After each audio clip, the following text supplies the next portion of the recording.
5e mercredi du mois, c'était la foire aux langues de bois. On avait de toutes les couleurs, en chêne, en frêne, en saule pleureur, des langues de chat, des langues de bœuf, des têtes à claques et des crânes d'œufs. Ça se bousculait au portillon pour proposer sa partition. Fausses promesses en bois précieux, discours vides, arguments spécieux, ça fleurissait dans tous les coins. Pour le bétail, il faut du foin, des contes de fées, de belles histoires, enfin voilà, c'était la foire. Cette année-là, c'était spécial. On faisait dans le cérémonial, on attendait le défilé d'un corps d'armée particulier, le redoutable commando des baratineurs nationaux. Des professionnels du blabla et de l'argument à plat-plat, des charmeurs de foule en colère, des calmeurs de révolutionnaires. Ils étaient tous bien entraînés. Ils devaient pouvoir baratiner pendant des heures, sans lassitude, jusqu'à provoquer l'hébétude des auditeurs hypnotisés, jusqu'à les lobotomiser. On admirait tant ces artistes que pour un de leurs tours de piste, on aurait vendu sa grand-mère, on aurait pendu son petit frère, on aurait arrêté de boire. Enfin bref, c'était la foire.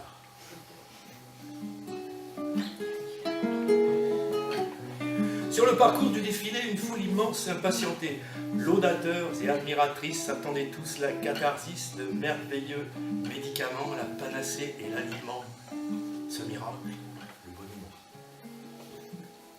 On le priait passionnément, on le voulait, on l'espérait, on piétinait, on trépignait. Et puis soudain, cette inquiétude sembla connaître un interlude. Un flottement se fit sentir et les prières s'en vinrent mourir sur les rivages de l'espérance. La foule entière entra en transe. C'est que, de derrière l'horizon, sourdaient les mots d'une chanson, l'hymne sacré du baratin, cette bénédiction du matin que chantaient dans les salles de bain les mamans à leurs chérubins. C'est si léger, si aérien, ça rime à rien, ça rime à rien. C'est aussi beau qu'une berceuse, c'est aussi beau qu'une tronçonneuse. C'est si léger, si aérien, ça rime à rien, ça rime à rien. C'est creux comme la pensée magique, comme un discours académique. C'est si léger, si aérien, ça rime à rien, ça rime à rien. Le miracle se rapprochait. On pouvait l'entendre marcher. Et puis enfin, ils furent là. On pouvait voir leurs falbalas, leurs casques lourds, leurs fourragères et leurs jolis plumeaux derrière. Une ovation phénoménale déclencha les violons du bal. 500 grosses caisses marchaient à l'angle. 2000 tambours se mirent en branle. C'est si léger, si aérien, ça rime à rien, ça rime à rien. C'est aussi doux qu'une tronçonneuse, c'est aussi beau qu'une berceuse. C'est si léger, si aérien, ça rime à rien, ça rime à rien. C'est creux comme la pensée magique, comme un discours académique. C'est si léger, si aérien, ça rime à rien, ça rime à rien.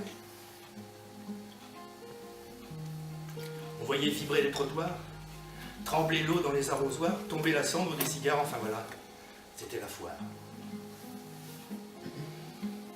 Les premières maisons s'écroulèrent, pluie de parpaings et pluie de pierres.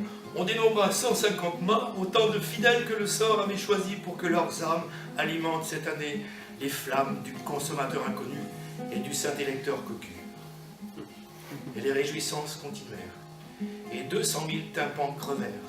Lorsqu'enfin tout le monde fut sourd, on peut crier tout son amour et donner son corps et son cœur sans honte, sans gêne et sans pudeur à celui grâce à qui bonheur venait avec bonimenteur, celui à qui tout rapportait le maréchal publicité. C'était il y a quelques années. On aimait encore s'amuser, mais aujourd'hui c'est du passé. Les gens, dit-on, se sont lassés de cette foire aux langues de bois. On se demande bien pourquoi. Aujourd'hui, lorsqu'un nourrisson refuse de prendre son biberon, maman, de sa voix mélodieuse, lui chante encore la berceuse.